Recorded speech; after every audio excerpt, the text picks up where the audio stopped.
Okay. Bonjour, bonjour. Bienvenue. Welcome. Hello. Good morning. Welcome, everybody. Thank you for joining us this morning for our second ever Canadian Circular Economy Summit. A very warm welcome to our 950 delegates that are joining us from across the country and internationally. We had enormous interest in this event, and we're very delighted for that. We've more than doubled the number of participants and delegates since our first event in Toronto in 2023, and we've been a sold-out event now for over 4 weeks with over 200 people on the wait list. So thank you for joining us here today and for making the effort to be part of these conversations. And all of this despite an economic crisis and some political uncertainty, but it really is a testament to the circular economy as a growing model, an important model for addressing how we produce and we consume in Canada, our supply chains, and also opportunities for new partnerships. We had, as I mentioned, representation actually from right across Canada, so every province is represented here today. We also, yes, absolutely. We also have over 50 cities that have made an effort to participate in the summit from across Canada, but also from Europe and from the US as well. So some great international participation. About 10% of our delegates are thought leaders and experts from their own countries, from right across the world. So merci beaucoup for that effort. I wanted to also mention that we are delighted to bring this event to Montreal, the beautiful city of Montreal, with a diverse group of our Quebec partners. And as a national event, we are very happy to make this event a bilingual event and in Canada's 2 official languages. So to help make the event more accessible, we are going to be using the event app called Wordly, and it allows for simultaneous translation and allows you, as our delegates, to listen to the speakers and participate in your preferred language. So merci beaucoup à Récit Québec for sponsoring Wordly and the app. And we'll be using it for our various sessions and our workshops throughout the 2 days. And you can actually access Wordly very easily by clicking or scanning the QR code that you see on the screen in each of the workshop or session rooms, and then choosing the language of choice. And you can either follow along with headphones or read a text transcript on your phone. So use your mobile or your cell phone device or smartphone for that.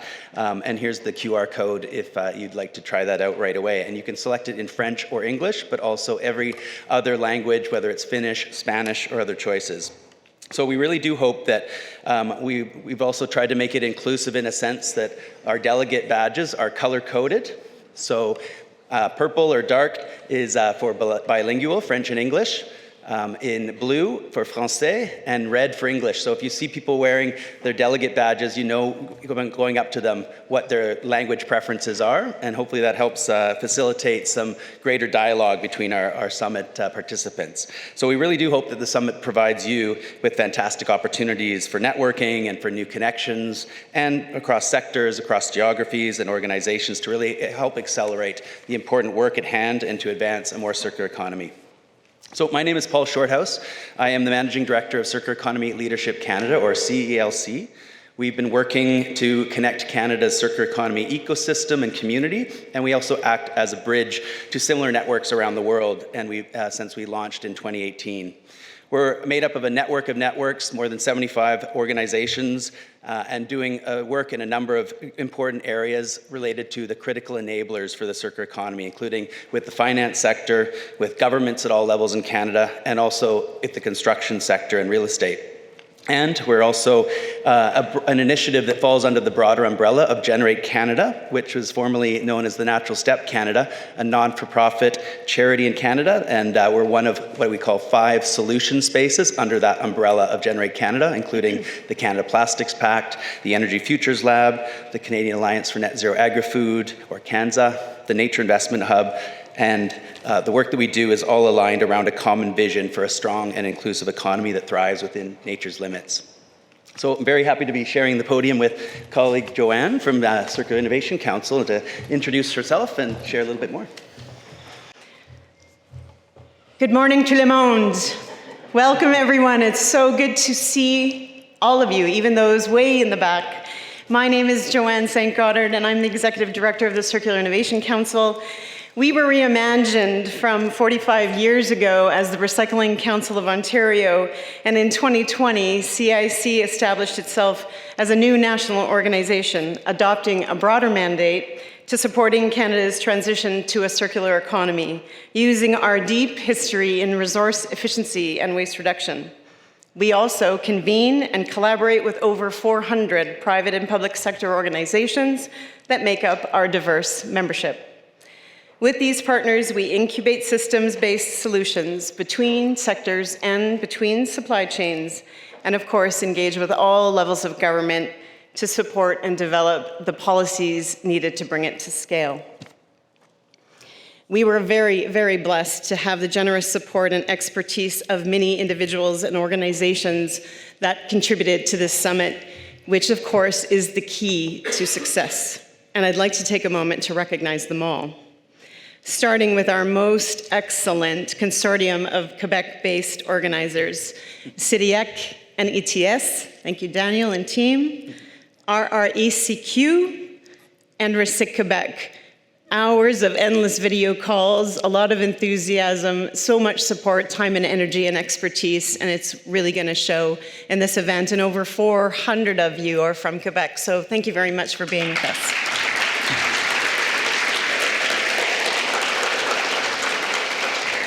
And of course, Natasha and her energetic team from the Ville de Montréal. Merci beaucoup, thank you very much.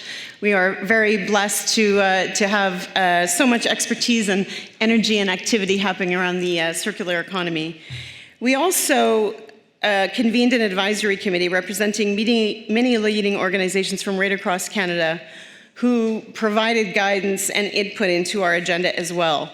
Thank you to all of them that you see on the screen here. They worked with us again for over a year trying to shape an agenda that was thought-provoking and action-orientated, and their work, we hope, will really shine through our agenda. We also want to acknowledge the partnership of the Canada Plastics Pact and the group from Fashion Takes Action, who've integrated their annual events into this summit, strengthening it with interesting agendas for their own respective audiences. And of course, with over 50 sponsors and partners whose support is critical to our ability to host such an event. Thank you very much.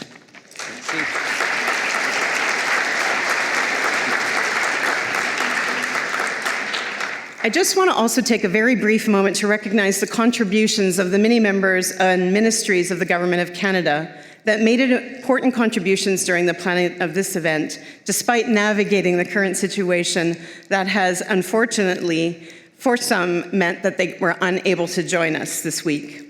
But we continue to recognize the support that they have provided to advance the circular economy in Canada, and we look forward to continuing working with them under their new mandate. Our objectives for this event were many, but at the fore was to ensure an agenda that was solutions-oriented and outcomes-based, recognizing the important role that collaboration plays in advancing systems-based solutions. We leveraged our two incredible networks to bring together many diverse stakeholders and sectors. We also wanted to inspire by showcasing the many exciting circular economy innovations, case studies, business models, and partnerships that are being supported right across the country, and bring attention to the wide-ranging benefits they are already delivering. We wanted to highlight some of the many local innovations, which was pretty well made easy, as you will see if you take time to visit the Quebec Pavilion next door. As we crafted this summit agenda, we considered the times we find ourselves in, thinking of Canada's current biggest challenges: climate change, biodiversity loss, housing and food insecurity, affordability, economic resilience and competitiveness, as well as equity and inclusiveness. While many of these challenges appear daunting, we wanted to showcase the capacity of the circular economy to address them. And we hope that this week's agenda inspires you to continue to participate and advocate for it. And now I'd like to begin to welcome, oh, my apologies, we're not done. We're not done yet. We're not done yet. The other core theme for the program that we've developed is around the critical enablers to the circular economy, which is really informed by the Circular Economy Action Plan that we launched in October of 2023 after the first summit, which really was designed by the input from the delegates that attended last summit, more than 350 of them. And so those critical enablers include information, collaboration, innovation, policy and procurement, and investment. So critical players in that space. We've been using this action plan to design sort of an impact and outcome-focused agenda, and you'll see many of the sessions and workshops are tagged with these different themes, so you can sort of select what sessions you want to attend accordingly. We've been working on this action plan since 2023 across our two organizations, advancing a number of priority initiatives, areas such as standardizing metrics and key indicators for the circular economy, launching a government-to-government policy incubator, working on with the finance sector on providing guidance to support circular economy investment, working with the construction sector on an innovation hub, and working through CIC has been working on leading campaigns like awareness campaigns, Circular Economy Month, scaling reuse and programs and pilots across the country, working on a share, reuse and repair hub, and also driving procurement activities across different areas like public sector buying groups. So the work has been continuing, and we really want to use this to guide the future work in Canada, and we will plan to make updates to this action plan after each summit and make pivots as needed. But really this work is not just about the work that CELC and CIC are doing, it's about all of you as well, and all the work that you've been doing towards key activities and actions within the action plan since 2023. So we did a little bit of a poll or a little bit of a survey before the event to the delegates to ask you what have you been working on within these critical enablers or these 30 priority actions of the action plan. We had 59 responses, and what we heard was that collaboration was huge in terms of the opportunities for work that's been happening in this space. About 75%, or 3 out of 4 of you, have been driving work around collaboration, including areas like pre-competitive collaboration models and platforms for knowledge sharing. About 63% have been doing work in the information space, so developing standardized definitions and indicators, working on case studies or examples and success stories of circular economy, including with the linkages to areas like climate change and nature loss and other angles to that degree. And about 61% in the innovation space, so working to drive innovation, supporting startups, working on accelerators, working with the small business community, undertaking applied research, developing and expanding programs that enable areas like product as a service, or sharing, or reuse, or repair, or manufacturing. So thank you for all the work you've been doing in this space, and we really hope this summit brings some greater momentum to all of your work as well. And it's only by working together that we can really unlock the full potential of the circular economy and bring about transformative change. And so most importantly, the last objective for the summit is to really engage with all of you through business-to-business transactions, through relationship building with governments and with other stakeholders to really drive the opportunities for a circular economy and provide you and arm you with some new relationships and concrete strategies to accelerate the transition towards a circular economy. Thanks very much, everyone. We'll ask you to take your seats. We're going to move into the official keynote openings. Lots of time throughout the 2 days to meet lots of new friends. Okay. It is my pleasure to begin the official opening of the event and introduce our first keynote speaker.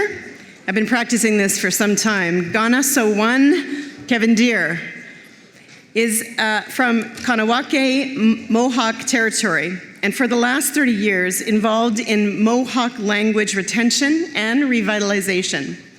He's also a Faithkeeper at the Mohawk Trail Longhouse.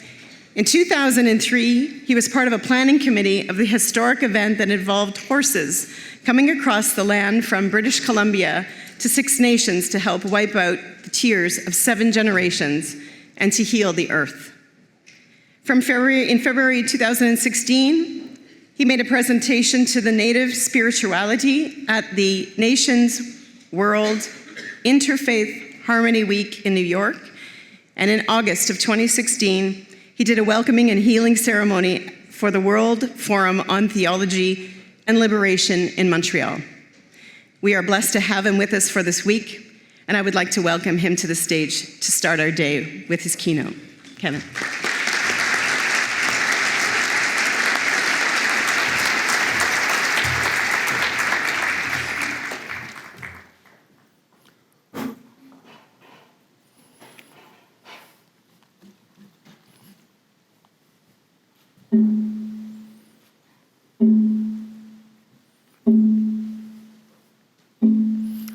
If I could ask if we could all stand up to honor Mother Earth. When I say we-o, if you could all say, hey, we-o, hey. We-o, hey. We-o, hey. We-o, Guyane, Guyane, Guyane, Guyane, Guyane, Guyane, Guyane, Guyane, Guyane, Guyane, yo-ho! We-o, we-o, we-o, we-o, oui. Merci beaucoup. You can all sit down, please. Okay, so that song that I just sang is a ceremonial song. In my language, we talk about Osanigodanoza, which are the three sisters, the corn, the beans, and the squash. All of us are here right now are all happy. All of our needs are contented. Because our Mother, the Earth, gives us all of this unconditional love from the beginning of time. And the only thing that she asks in return is that we have an attitude of gratitude. Now there's water in here. Because when we're doing our sacred songs and dances, we understand water is life. So from there comes all of the trees and the plants, and then the animals eat that. We're given that sacred breath. Everything is held by natural law. Now this little boy drum sounds its voice, just like us when we sound our voice. So we are all participating in this sacred dance called life. And if you don't believe me, just look down at your chest, and what are you going to find? Your chest is expanding and contracting. Look at your heart muscle expanding and contracting. The snow comes, the snow goes, the snow comes, the snow goes. So now this little teaching that I'm sharing with you right now, if every human being understood this, there's no more war. There's no more murder, there's no more hatred, there's no more suicide, because you understand that you're already filled with this spirit, this love, and the only reason why we're here is to have this attitude of gratitude. So this, let me go up here now. So I'm just going to say a few words in my language. We call this the Thanksgiving Address, and it talks about that we acknowledge everything in this sacred circle of life and give them thanks.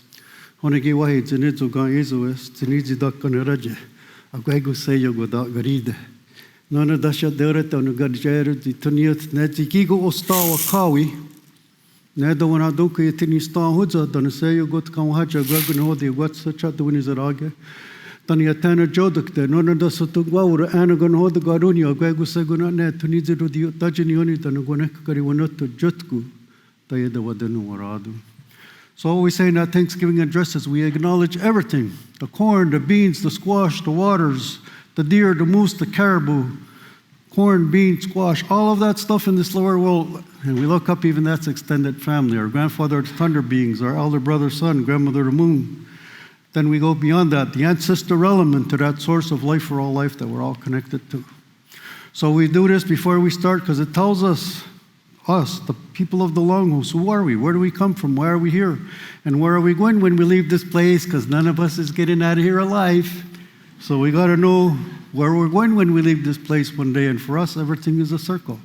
We begin on the other side of the sky and we're going back home. Anyway, so that's that Thanksgiving address that we talk about. And that's depicted here by another Faithkeeper, Oren Lyons.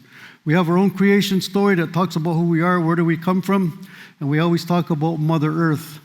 There was a time when there was so much conflict in this land, but there was a messenger that came and he established us as 5 nations. Mohawk, Oneida, Onondaga, Cayuga, and Seneca, and the center is our capital, our central fire. The Treaty of Lancaster in 1744, this teaching influenced Benjamin Franklin. Anyway, so moving on, in the center you saw is the Great Tree of Peace. You see this flag of Montreal, and Montreal's 375th birthday, Denis Cordair worked with our people, and took some of the tenets of that great tree of peace and put it in the flag. On top of that tree of peace is an eagle with a white head. It's a bald eagle because it talks about the mind that we're supposed to carry. From that tree are there 4 white roots that go in the 4 directions. And if you have the right mindset, then you can follow those white roots and sit under the shade of that great tree. Now, where is that tree? It's in the epitome of our being because it's a mindset, it's a way of being. And that's depicted there in that wampum. Here's another one. It's called the circle wampum, what we call Gajokwan Hoxtad. Means what brings the people together, binding the people in the circle of love. And it looks like nothing really, just a circle, but I can go on and talk because it talks about everything, about our government, about the role of women, about the ceremonies, our language, all of that. Now, you know, Einstein talks about logic, takes you from point A to point B, but your imagination will take you anywhere and everywhere. All this stuff that I'm telling you about right now, I didn't grow up with it. I had to learn this later. All I knew was Judeo-Christian concepts, beliefs, altar boy, and all that stuff. I even wanted to be a priest. Anyway, I rejected all of that because I asked some of the older guys, I said, hey, what happens to us when we die? They said, well, you're dead. I said, well, what happens to this idea about heaven and hell? They said, that's all BS. When you die, there's nothing. So I believed that for a while. Anyway, my grandpa dies. And at that time, I was afraid of death. I'd never wanted to be around death. But he comes to me in a dream. So many dreams telling me all kind of stuff. And I asked my grandpa, I said, how do we communicate? You're supposed to be dead. He said, there's no such thing as that. I'm going to tell you how it is. He says, the minute we die, he says, we go into that giant ancestral realm, the Great Sky World Council. And in the center of that council is the earth as a little drop. And he says, we're always intervening from spirit forever. So as a little Christian boy, I could relate to that. Well, that's the saints, that's the angels, that's all of that stuff that helps us to comprehend what is beyond, because it's a great mystery. Anyway, the circle wampum, and he says, we're in council forever. So now, imagine we all passed on, now we're in the ancestor realm. We're part of that sacred energy that's going to interact now with this earth. What are we going to be trying to do? Well, what anybody wants to do, we want things to always be like Mother Earth, the perpetual regeneration of life that always has to be involved with this relationship between the upper world, sun, moon, stars, and this lower physical world, Mother Earth, so that life could go on. Anyways, I was inspired by that, and I had this painting done. So now what I'm going to talk about is that we're in a time now where when you look at that circle wampum, if I just go back here for a minute, that circle wampum, when this all came together, was based on fear because there was a lot of war. What was going on in the old country was happening here. And then a messenger came and he fortified us to be of one mind, one body, one heart. And that's how we were. And as I said, some of these teachings inspired Benjamin Franklin. But it says there would come a time in prophecy that once we fortified and we understood what was happening, then we would open up. Now those strings, instead of them being on the inside, imagine them now, they're going to be on the outside. And what we're doing now is we're saying that, look, we have to look into a brighter future. We have to open up and we have to share this indigenous wisdom with our brothers and sisters that are in this treaty relationship with us based on peace, friendship, and respect between the canoe and the big ship with sails, because we have a responsibility to those future generations that are coming, that when they will be born, they will inherit a happy, safe, clean, beautiful, peaceful, loving home. That's our responsibility to them, and we can't let them down. When I started to work on my healing, my greatest healer was the Mother Earth, not a psychotherapist or a psychologist. I went in vision quest. Give up food, give up water, give up your wife, give up your gadgets. Go sit in the bosom of your mother and open yourself up to the cosmic intelligence. And when I started to do that, I asked my mother, I said, how can you help me? How can you heal me? When I put my tobacco down, the first thing she said was, take this soil, which is the extension of my body, and wrap yourself with it. I did that, and I imagined myself going into the womb of my mother in the future, but I'd be dead. Here I'm experiencing it while I'm alive. I thought, wow, that's pretty great. But then self-doubt came and said, oh, no, that's not really, just made it up. I put my tobacco down again. I said, Ista, which means mother. So how can you help me again? She says, okay, get up and count your footsteps. I count my footsteps, and when I came to that number, it was 36, and that was my birth age. I got down and I kissed my mother. Now, the next part of that, it says, go to your earliest recollection as a child. And all of the healing and stuff that happened to you when you were violated or sexually abused or all that stuff that happened. Give it up. And who are you going to give it up? Your first mother. So when I was going through that and crying and snot and slobber and all of that, something landed on my shoulder, and I said, "Heck, it better not be a bird shitting on me, because the way I feel right now, and if that happens, I ain't going to feel good." Then it happens again. Finally, it happened the third time.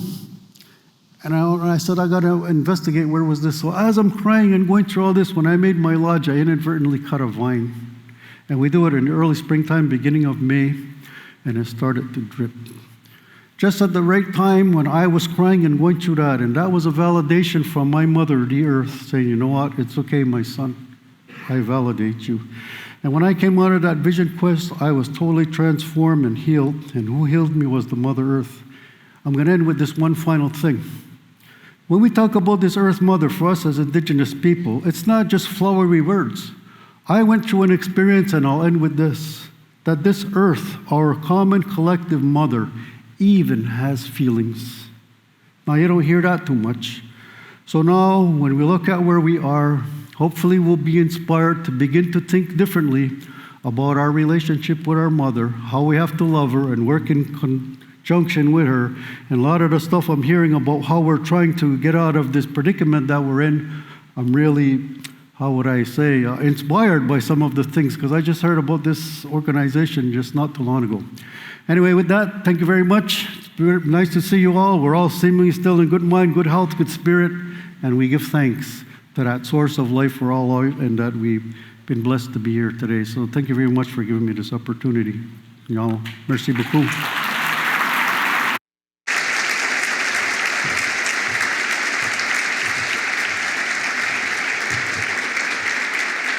Thank you, Kevin, for grounding us in what's really important here to really kick off the summit on a good note. So appreciate the warm message. I would now also like to invite Monsieur Benoit Charette, who is le Ministre de l'Environnement, de la Lutte contre les changements climatiques et de la Faune et des Parcs avec le gouvernement du Québec. Merci, Ministre.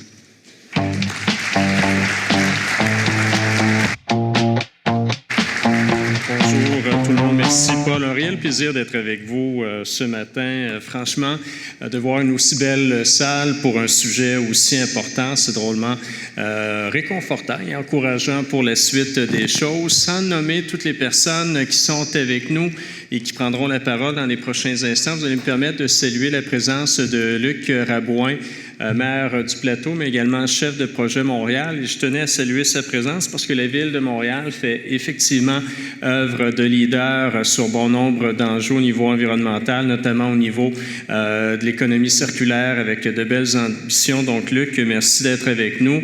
Vous allez me permettre également de saluer, et vous allez avoir l'immense plaisir de l'entendre aussi dans quelques instants, la présidente, la PDG de Recyc Québec, Emmanuelle Géhin. Et pour le gouvernement du Québec, Recyc Québec est un partenaire de premier plan. Donc, merci également, Emmanuel, et naturellement d'autres personnes qui prendront la parole sous peu. Et très heureux de vous accueillir ici sur le côté de Montréal. Je comprends que c'est une deuxième édition d'une première qui a eu lieu sur le côté de Toronto en 2023, qui a fait déjà sa marque avec un beau succès. De vous voir récidiver à Montréal, c'est d'autant plus agréable. Et pour le gouvernement du Québec, ce sont des enjeux qui sont aussi très importants. Nous avons eu l'occasion de publier il y a peu de temps notre stratégie gouvernementale en matière de développement durable pour justement marquer le pas sur les questions autant d'économie circulaire, d'économie verte. Et l'année dernière, à pareille date ou à peu près en avril dernier, c'est notre feuille de route sur l'économie circulaire qui a été publiée. Et je pense, sans fausse modestie, c'était un document qui a été bien reçu et qui a été cité parce qu'une forme de première au niveau de l'Amérique du Nord.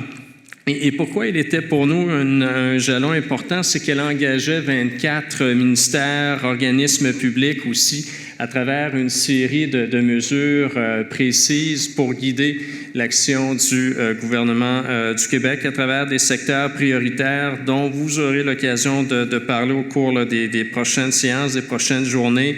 Le bioalimentaire au Québec, c'est une économie qui est fondamentale. La construction On en parle régulièrement avec les gens de Recyc Québec. On a des gros défis au niveau de tout ce qui est construction, démolition, rénovation. Ça génère énormément de matières qui peuvent certainement être mieux valorisées qu'elles ne le sont maintenant.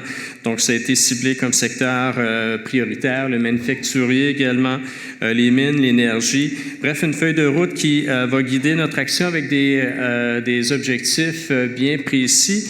Mais aujourd'hui, très heureux de vous parler de l'étape qui suit la présentation de cette feuille de route. Au départ, ça a été un travail colossal de mobilisation au sein des ministères et organismes. Mais une stratégie, une feuille de route, c'est bien, mais c'est le plan d'action qui est surtout attendu, le plan de mise en œuvre, et c'est ce qu'on vient confirmer aujourd'hui comme dévoilement, avec là aussi la mobilisation de plusieurs ministères, et ça vient incarner essentiellement notre vision collective en matière d'un Québec plus circulaire, plus innovant, plus résilient face aux différents défis environnementaux. Et Paul en faisait mention d'entrée de jeu tout à l'heure. On vit une conjoncture qui est particulière, on va le dire comme ça de façon polie. Autant notre économie est quelque peu bouleversée, autant la conjoncture mondiale, sinon géopolitique, est également bouleversée. Je pense que c'est la meilleure façon de le dire, mais il ne faut pas oublier les actions qui doivent continuer d'avancer, les actions que l'on doit continuer de faire cheminer. Et au niveau de l'économie circulaire, là, c'est un travail qui est fondamental. Donc, cette fois-ci, à travers le plan de mise en œuvre, on parle de 135 actions. Et dans le cas de l'économie circulaire, ce qui est fascinant, c'est que oui, on a à gérer ultimement de la matière, mais on peut se prendre tôt dans la démarche de façon à agir en amont, que ce soit au niveau de l'optimisation des opérations elles-mêmes, l'approvisionnement, au niveau de la conception. Vous aurez sans doute l'occasion d'en discuter au cours des prochains jours, mais le Québec est actuellement à intégrer une réforme d'une grande importance au niveau, oui, de l'économie circulaire, mais à travers une modernisation de la collecte sélective, à travers une modernisation aussi de ces systèmes de consignes, en élargissant la responsabilité des producteurs. Donc, ce sont tous des concepts qui vous sont chers, mais qui guident aussi notre action. Et bien confiant qu'à travers cette mobilisation là, des différents ministères, on puisse arriver à faire cheminer là, ces chantiers d'une grande importance. C'est naturellement bon, et vous en êtes convaincus, pour notre environnement. Mais ce qu'on doit réitérer aussi, c'est que c'est fondamental au niveau de l'économie elle-même. Au niveau du plan de mise en œuvre, on évalue le potentiel économique là, à tout près de 800 millions de dollars. Donc, oui, c'est possible aussi de faire valoir les avantages économiques à travers ces différentes initiatives qui, autrement, seraient considérées environnementales, mais c'est une très, très belle conciliation, autant de l'économie et de l'environnement. Enfin, vous allez me permettre de saluer les gens qui nous permettent cette belle rencontre, ces beaux échanges. Naturellement, Leadership pour l'économie circulaire au Canada, mais également le Conseil de l'innovation circulaire qui sont au quotidien engagés, mais responsables de l'événement. Et je ne peux pas faire autrement que de saluer aussi la présence des représentants du ministère de l'Environnement. Ça fait 6 ans pour ma part que j'ai le plaisir d'agir en titre et le privilège d'agir en tant que ministre responsable de ces dossiers. Et au quotidien, le ministère fait un travail formidable. C'est très vaste, l'environnement, vous le savez, mais avec une équipe qui est très dédiée. Il y a quelques kiosques que vous aurez la possibilité de visiter au cours des prochaines heures, des prochains jours. Je vous invite à faire un petit arrêt à celui du ministère de l'Environnement, et les équipes seront très heureuses de vous y rencontrer. Donc, un bon sommet. Merci pour votre engagement au quotidien. Merci pour votre présence à Montréal, et en espérant que votre séjour soit le plus agréable possible. Merci tout le monde.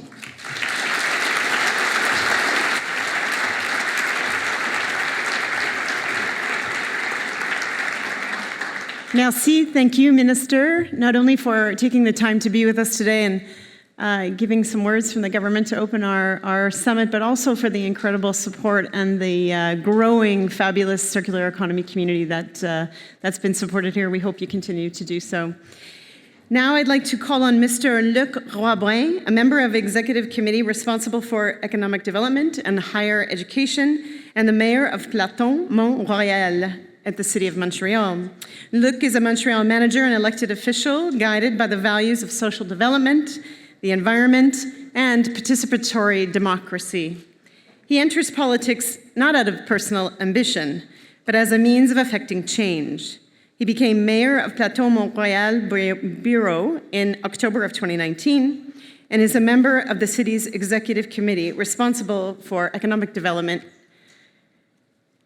He also holds a master's degree in political science from the University of Montreal, and he's published a book called Democratizing the City. Look. Merci.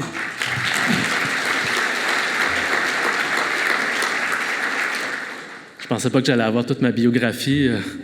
Bonjour, Monsieur le Ministre, Madame la PDG, Danielle Normandin du CIRIEC. Je veux saluer ma collègue Marie-André Mauger, qui est aussi élue à la Ville de Montréal, responsable de l'environnement et de la transition écologique.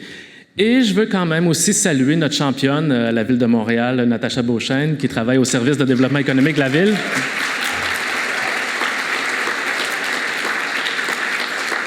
C'est notre héroïne à tous.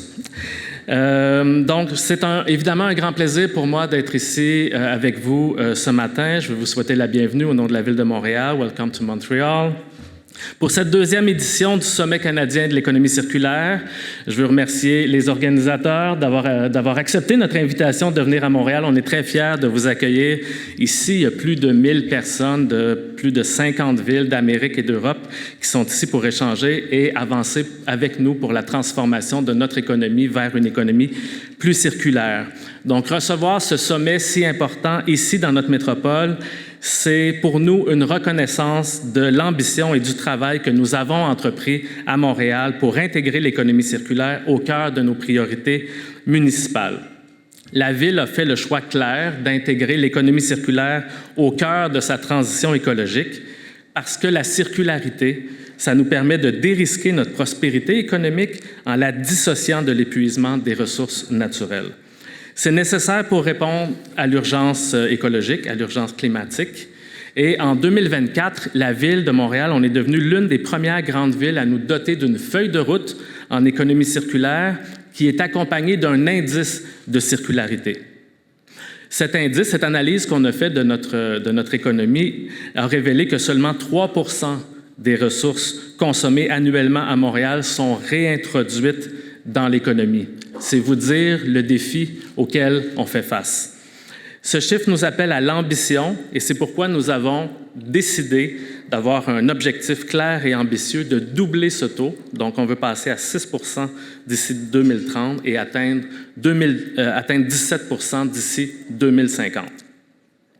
Pour y arriver, notre feuille de route repose sur 4 grandes orientations, 13 priorités stratégiques, 5 chaînes de valeur qui sont dans les mêmes créneaux que ce que le ministre a mentionné, l'agroalimentaire, la construction, les textiles, les plastiques et la mobilité. In Montreal, we believe that ecological transition and economic prosperity go hand in hand. That's why it made perfect sense for the Circular Economy Roadmap to be managed by the Economic Development Team in close collaboration with the Environment Department and all other municipal sectors. Our commitment to the circular economy is not just a vision, it's already becoming reality.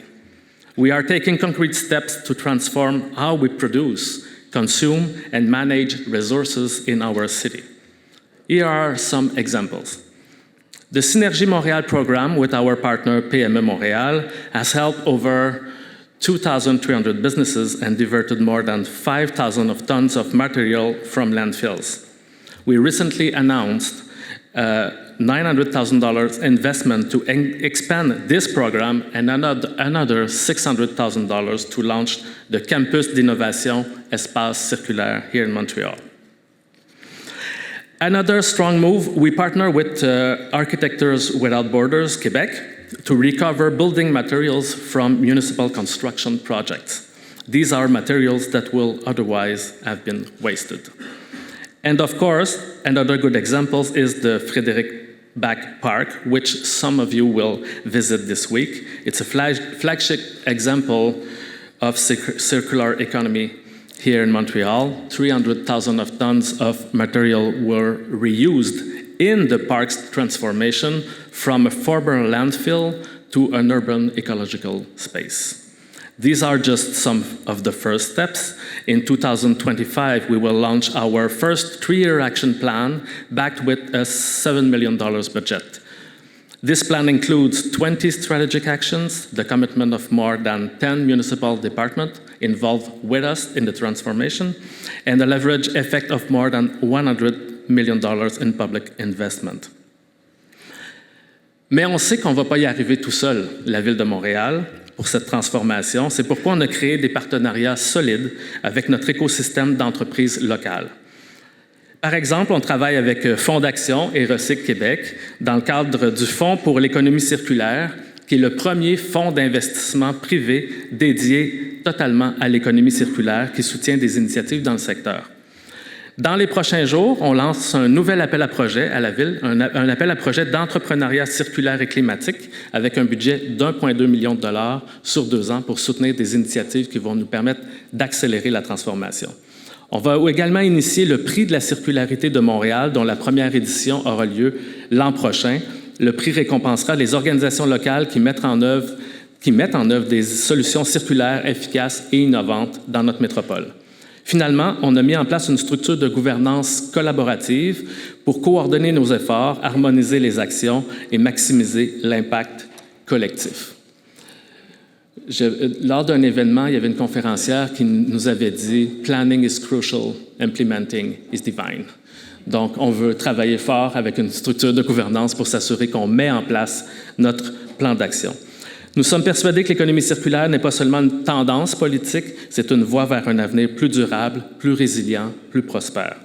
Il s'agit de créer de la valeur à l'échelle locale, de bien gérer les risques, de renforcer nos communautés tout en respectant l'environnement. En rassemblant les villes, les entreprises, les scientifiques, la population autour de cette vision commune, on envoie un message fort. Le changement n'est pas seulement possible, il est déjà commencé. Merci à tous et toutes pour votre engagement, pour vos idées, pour votre présence. Je vous souhaite un sommet inspirant, porteur et mobilisateur, et je vous souhaite aussi de vous garder un peu de temps pour profiter de ce que la Ville de Montréal a à vous offrir en termes de gastronomie, de vie nocturne et d'espaces publics de grande qualité. Donc, j'espère que vous allez avoir un peu de temps pour vous promener un peu et découvrir notre belle Ville de Montréal. Merci d'être présent. Bon événement.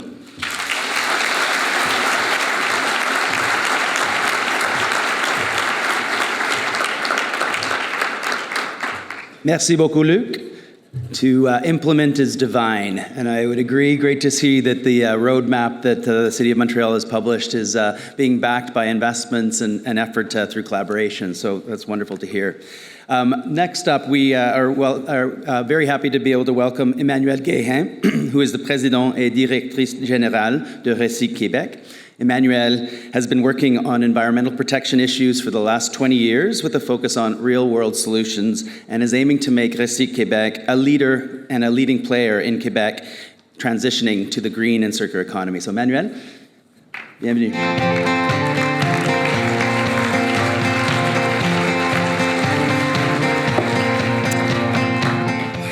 Bonjour à tous, bonjour chers distingués invités.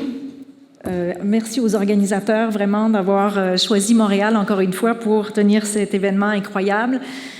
C'est incroyable parce que de voir se réunir autant de gens autour des enjeux d'économie circulaire, du développement de cette nouvelle démarche, nouvelle plus ou moins parce qu'on est quand même dans ce mouvement-là depuis un certain temps, c'est très exaltant, c'est vraiment tellement encourageant de voir qu'on est tous embarqués dans ce train de l'économie circulaire.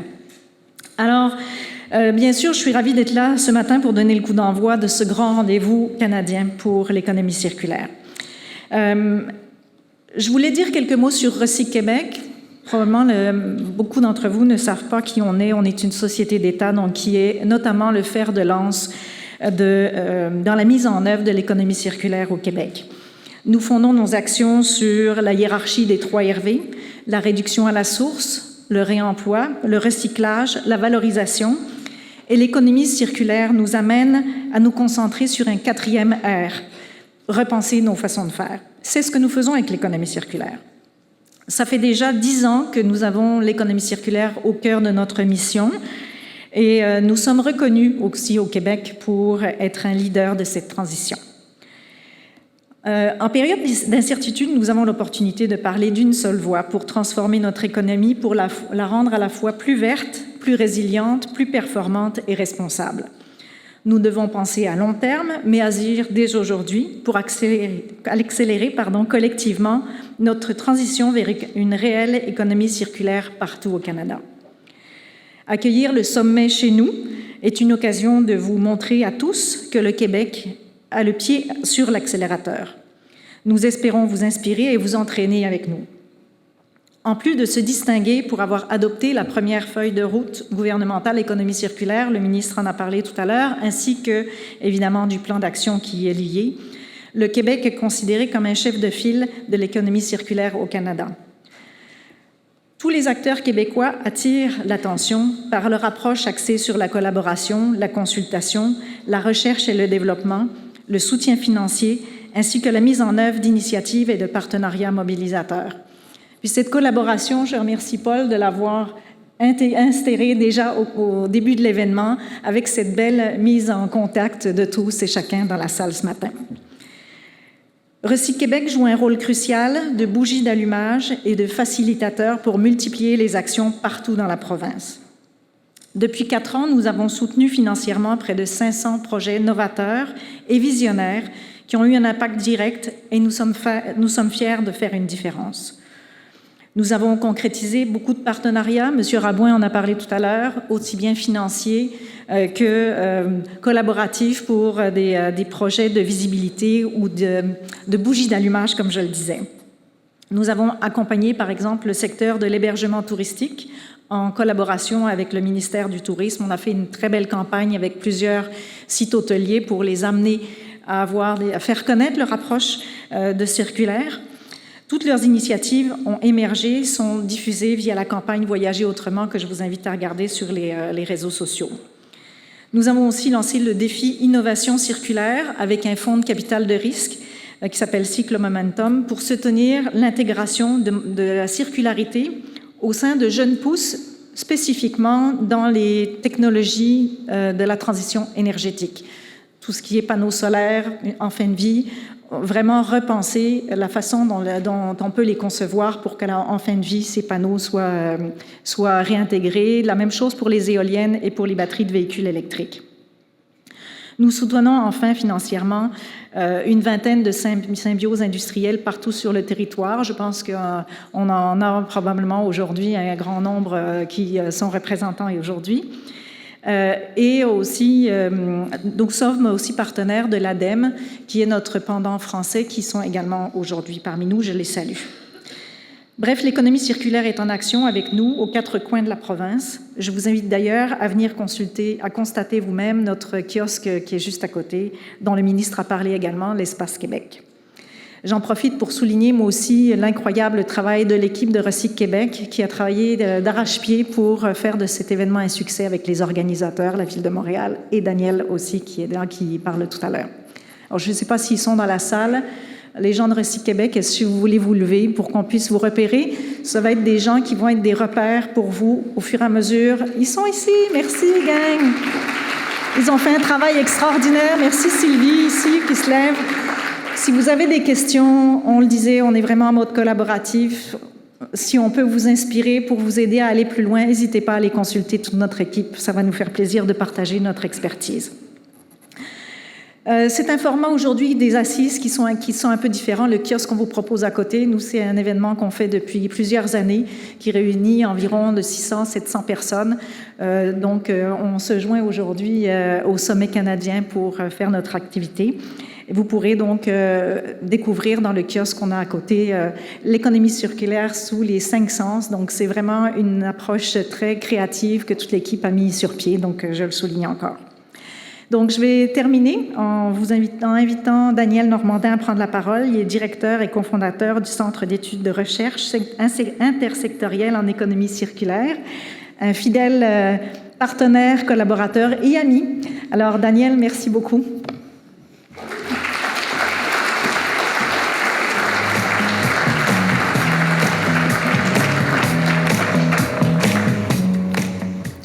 impressive. Honestly, such a crowd is a dream come true for me. Chers dignitaires, chers délégués, chers collègues, chers partenaires CIC, Generate Canada, I'm extremely honored to participate in the opening plenary of this very successful second edition of the Canadian Circular Economy Summit. Au cours des 10 dernières années, le Québec a connu une progression importante dans sa transition vers l'économie circulaire. Mais sa trajectoire avait débuté bien avant 10 ans, se concentrant sur des stratégies de circularité plus spécifiques, qu'on pense à Cascade, qui a vu le jour en 1964, qui est un pionnier du recyclage du papier et du carton. Recycle Québec, qui a vu le jour en 1990, qui se concentrait à l'époque sur la collecte sélective et le recyclage, mais qui a additionné l'économie circulaire depuis une dizaine d'années. Le Centre de transfert technologique en écologie industrielle, le CTTEI, fondé en 1999, axé sur les synergies industrielles, pour ne nommer que ceux-là. 2014 marked a major milestone for the circular economy with the inception of the EDEC Institute on the University of Montreal campus, the first Canadian university research unit to focus on the circular economy and all its strategies. The Institute is a source of a first collective book and the first scientific publications in Quebec and even Canada on the subject. Il y a 10 ans, en 2015, l'Institut EDEC a également initié la mise sur pied du pôle de concertation québécois en économie circulaire. C'est un regroupement volontaire, à l'époque c'était une quinzaine d'organisations, de parties prenantes clés, réunissant des acteurs de la recherche, de la finance, des associations d'entreprises, des syndicats, des acteurs de l'économie sociale, de l'environnement, des organismes municipaux et des représentants de gouvernement. Le pôle est toujours aujourd'hui un acteur important de la transition québécoise avec un peu plus d'une vingtaine d'organisations représentées. In 2020, l'École de technologie supérieure, ETS, founded the Centre d'études et de recherche intersectorielle en économie circulaire, le CERIEC. Thanks to a major financial contribution from Desjardins and additional funding from the Quebec government, CERIEC was able to begin implementing a major circular economy innovation program in the form of an ecosystem of sector-based accelerator labs. Basé sur une approche de laboratoire vivant, les labs d'accélération réunissent les acteurs clés d'une chaîne de valeur associée à un secteur donné, avec des chercheurs issus de différentes disciplines. Ensemble, ils co-créent des solutions pour circulariser le secteur en question de manière systémique. Ce sont ainsi des centaines de parties prenantes clés et de chercheurs qui contribuent à rendre plus circulaires et plus durables les secteurs de la construction, des systèmes alimentaires et des textiles. Et ça ne s'arrêtera pas là, évidemment, parce que, in fine, en fait, tous les secteurs devront être investis. In 2022, thanks to the Fonds de recherche du Québec, CERIEC and other university partners launched the réseau de recherche en économie circulaire du Québec, or RECQ. En français, on l'appelle REC, but in English it doesn't sound great. Today, the network accounts over 330 researchers members from 65 different disciplines, making it the world's largest circular economy research network, according to the Ellen MacArthur Foundation. 20 plus of the network researchers come from universities outside Quebec and outside Canada. This circular economy research and innovation ecosystem is a distinctive feature of Quebec, but its doors are wide open to collaboration both nationally and internationally. In the current geopolitical context, it's imperative for Canada to transform its economy to make it more competitive, resilient, and sustainable. And that's exactly what the circular economy offers. Plusieurs législations et territoires du Québec ont ainsi élaboré des feuilles de route pour y parvenir. On a entendu parler de la feuille de route du gouvernement du Québec, mais c'est également le cas donc de la Ville de Montréal, on l'a mentionné également, de la communauté métropolitaine de Québec, des régions de la Montérégie et des Laurentides, tandis que d'autres sont en cheminement ici même au Québec. Le réseau de recherche en économie circulaire a également développé une feuille de route à l'attention de l'ensemble de la société québécoise, incluant une vision 2050 d'un Québec plus circulaire. Other roadmaps have also emerged across Canada in recent years, but for Canada as a whole, To accelerate its transition to the circular economy, it's important to develop a shared vision of the transition. I, therefore, invite the federal government to rapidly co-create its own roadmap in collaboration with key stakeholders across Canada and to make available all the means to implement it. This is not optional. It's a matter of survival for the Canadian economy.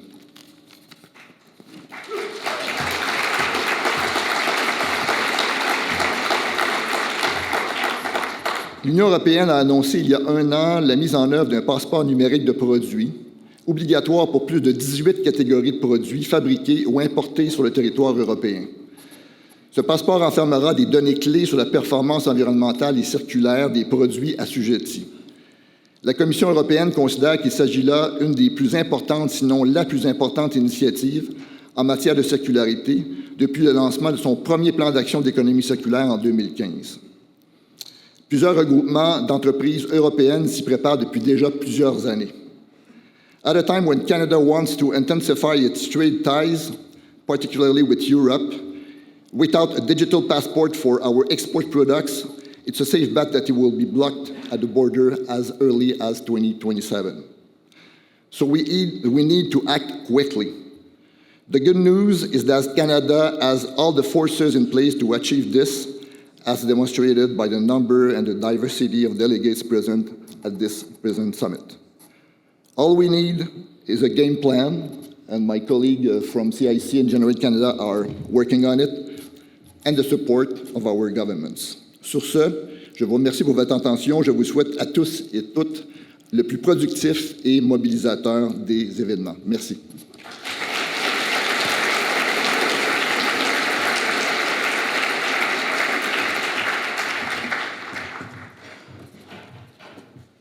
Merci. Thank you, Danielle, for being here and supporting the summit as you have, and most importantly, for the unique innovations that you have co-created in Quebec and to share them with the rest of Canada. We appreciate that. We've got a few housekeeping things we need to go over before we release you into the summit sessions. But I just want to make mention that we have actually chosen the Fairmont not because it's beautiful and its location is spectacular, but because they actually responded to many of our procurement requirements that meet our objectives for a circular economy. So I'm just going to tell you about a few of them. First, they agreed to actually track the impact of this entire event from start to finish. And that includes all of your travel. That's why we asked you where you came from and how you got here. It will also be tracking the menu, where the food came from, how it got transported, how it's managed at end of life, how much of it is recovered and is distributed as edible options through persons of need throughout the city as well. And it will all be measured through an interesting AI monitor called Orbisc. For those of you who want to know more about that, we're happy to tell you about it. We're also going to be tracking the energy use and the water use of managing the linens in your room. And of course, you will know that your lanyards are actually rented. So they're lanyards as a service.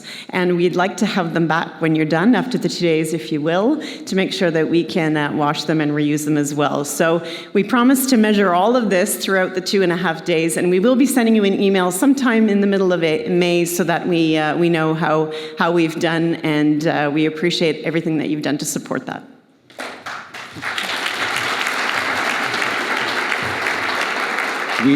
We will be putting out a summary report from the event, which everybody will have access to, and that will include some of the impact analysis. We're also interested in what impact this event will have for you. So please share with us what results you get. Do you make new partners? Do you get some new investment? What are some of the impacts you've had? And we're also working with Tourism Montreal on an impact assessment for how this event can have the most benefits for the City of Montreal, Province of Quebec, and across Canada. So thanks for participating.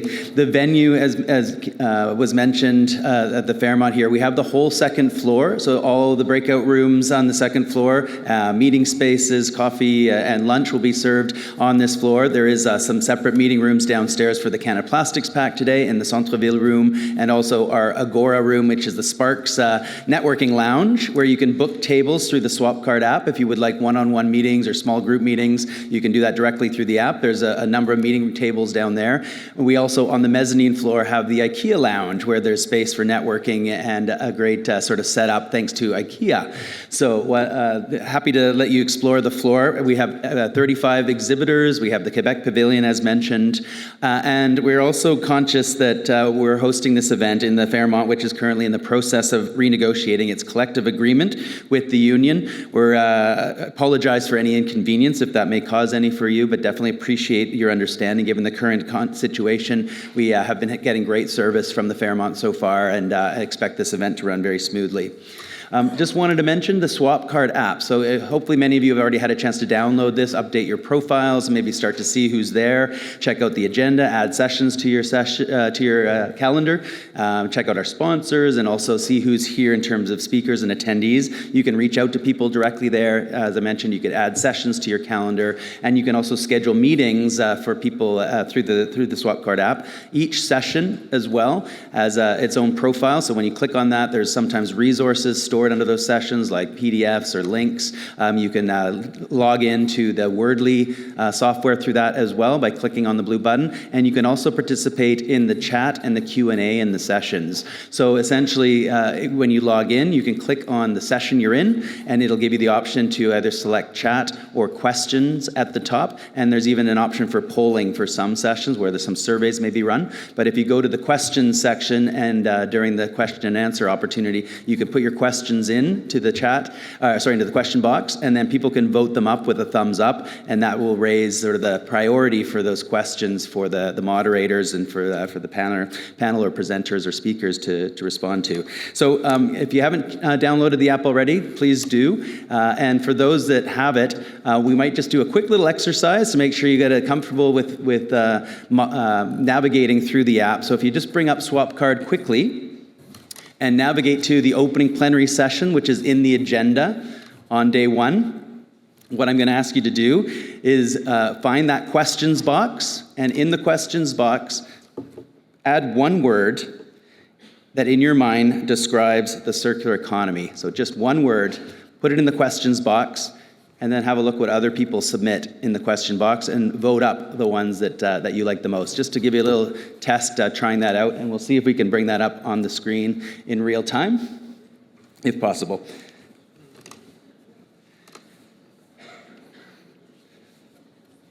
And we have people that you'll probably see around the site wearing shirts, green and white and black shirts that say Altitude C. That's our fantastic logistics and event and AV company we're working with for this event. They are there to answer any technical questions you have. We also have a number of volunteers around the floor, which you'll see with wearing orange lanyards. They can be asked any questions, and there's an information desk in the middle of the room there as well. Hopefully the app works well for you and gets you an opportunity to connect with some new people. Last thing from my side is on social media. We invite you to sort of tag this event, tag posts, share photos, share information that you've gained, and you can tag it with hashtag CCES 2025 or SCES 2025. And don't be confused with the similar hashtag that's circulating on social media right now for the Carbon Capture and Storage Summit happening in the UK. And that's it for us for this morning, just for the opening plenary. Thank you very much for joining us here again. We hope you have the best event over the next couple of days. Let us know if there's anything that Joanne and I can do to help make your event even better, your summit even better. And we would like to start off by thanking also Circular Materials and Eco-Entreprise Québec for our coffee break, which we have now for the next 45 minutes before the event next sessions kick off. Thank you.